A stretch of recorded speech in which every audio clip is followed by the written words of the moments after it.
On pocket FM. भाग 11 कहानी। आइए चलते हैं गौरव के साथ उसके पुराने दिनों में, जहां पर ना फेसबुक था ना इंस्टाग्राम।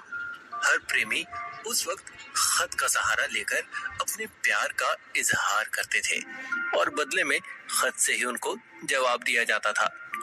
उस वक्त की दुनिया एक अलग ही दुनिया की थी। ऐसा नहीं था कि फोन नहीं थे, फोन तो थे उस वक्त भी, मगर लोग सिर्फ बातें करने के लिए फोन का इस्तेमाल करते थे और जिनको ज्यादा बेकरारी सताती थी वो उसी फोन से एक दो मैसेज कर लिया करते थे।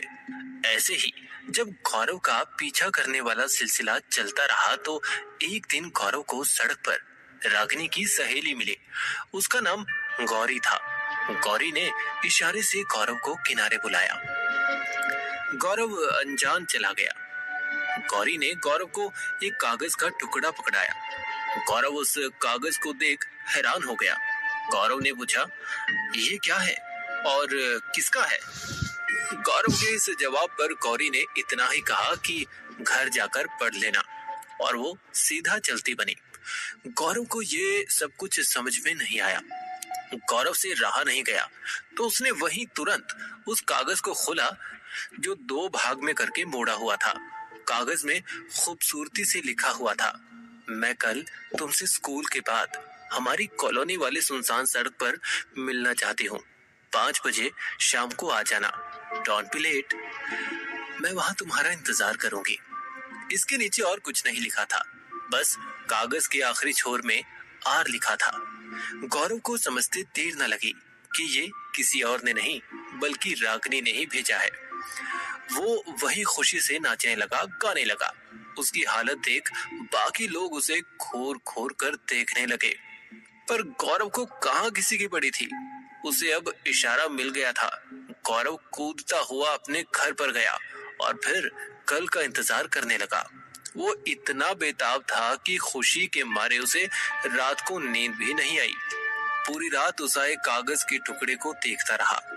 एक पल वो कागज को देखता, फिर आंखें बंद कर लेता, फिर कुछ देर बाद आंखें खोलता, कुछ मन ही मन इमेजिन करता और फिर खुद से ही बातें करने लगता।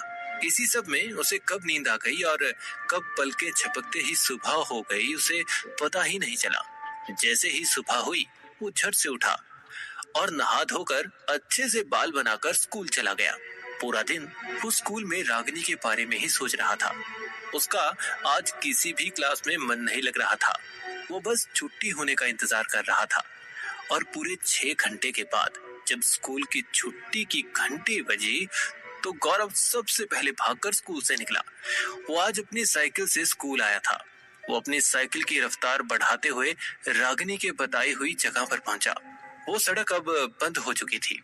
वहां बहुत कम लोग आया जाया करते थे, इसी कारण वहां एक अलग ही शांति थी। पहले तो गौरव को वो जगह थोड़ी सी अजीब लगी, पर जब उसे रागिनी का ख्याल आया तो सब कुछ भूल बैठा। तभी उसकी नजर अपनी कलाई पर पड़ी। उसकी घड़ी में अभी 4:30 बज रहे थे। गौरव 4:30 बजे ही वहां पहुंच गया था, क्योंकि वो रागिनी के मामले में कोई चांस नहीं लेना चाहता था। और ऐसा हर किसी के साथ होता है जब उसकी जिंदगी में ऐसा मोड़ आता है। उसे सब कुछ खूबसूरत लगने लगा था, ठीक जैसे उस वक्त गौरव को लग रहा था। गौरव थक गया और वहीं बैठकर रागिनी का इंतजार करने लगा। समय धीरे धीरे अपनी गति से कटने लगा। कुछ देर बाद एक मंदी सी हवा चली। एक खूबसूरत सा मीठा पल आया। गौरव ने देखा कोई उसकी तरफ आ रहा है। वो उठकर खड़ा हो गया और अपने कपड़े झाड़ने लगा, हाथों से बाल संवारने लगा। तभी सामने गौरव की नजर रागिनी पर पड़ी। उसने देखा कि रागिनी ने अपना स्कूल ड्रेस चेंज कर लिया है। वो आज रेड टॉप और ब्लू जींस में कयामत लग रही थी। आंखों में डार्क गाढ़ा काजल, होंठ हल्के गुलाबी और साथ ही कानों में 2 छोटे छोटे इयररिंग्स। बाल उसके खुली हवा में बेपरवाह लहरा रहे थे।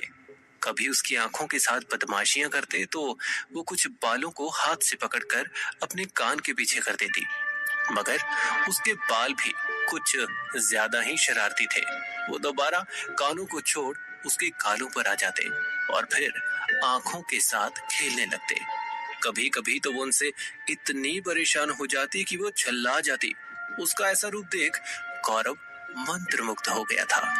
तभी गौरव को होश आया और उसने अपने आप को संभाला। उसने हाथ से इशारा करते हुए हाय कहा। तभी पीछे से रागिनी की दोस्त गौरी आई। गौरी ने भी हाय किया, पर रागिनी अब तक वैसे ही खामोश खड़ी थी। वो ना कुछ बोल रही थी और ना ही कोई प्रतिक्रिया दे रही थी। ये देख गौरव सोच में पड़ गया। उसने कुछ सोचते हुए कहा, हाँ कहो, क्या बात है? तुमने क्यों बुलाया मुझे? गौरव की बात पर गौरी ने रागिनी को देखा और सिर हिलाते हुए कुछ इशारा किया।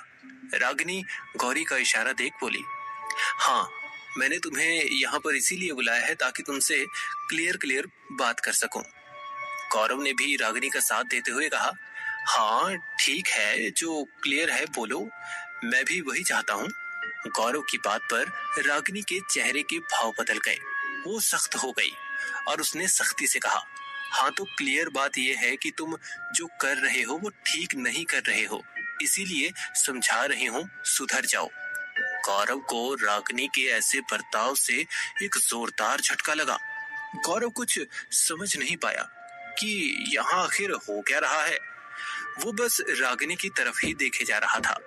गौरव को ये सब देख यकीन ही नहीं हो रहा था कि रागिनी, जो हर किसी से इतने प्यार से बात करती है, वो कुछ ऐसे बात करेगी। रागिनी को पूछते हुए गौरव ने कहा, आखिर मैंने किया क्या है रागिनी? तुम ऐसा कैसे कह रही हो?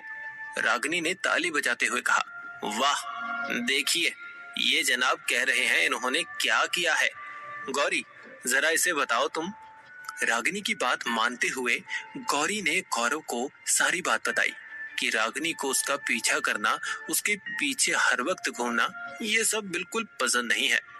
गौरी को चुप करवाते हुए रागिनी ने गौरव से कहा, तुम अगर सोच रहे हो कि तुम मेरा पीछा करोगे, मेरे आगे पीछे चलकर मुझे इम्प्रेस करोगे, तो ये तुम्हारी सबसे बड़ी भूल है। गौरव, मैं तुम्हें पहले ही कह रही हूँ, मुझे ये सब बिल्कुल पसंद नहीं है। मैं चाहती तो तुम्हें सबके सामने सबक सिखा सकती थी, मगर मैंने ऐसा नहीं किया, क्योंकि मुझे किसी को जलील करना बिल्कुल भी अच्छा नहीं लगता। इसीलिए मैंने सोचा एक बार कह देती हूँ, अच्छा रहेगा।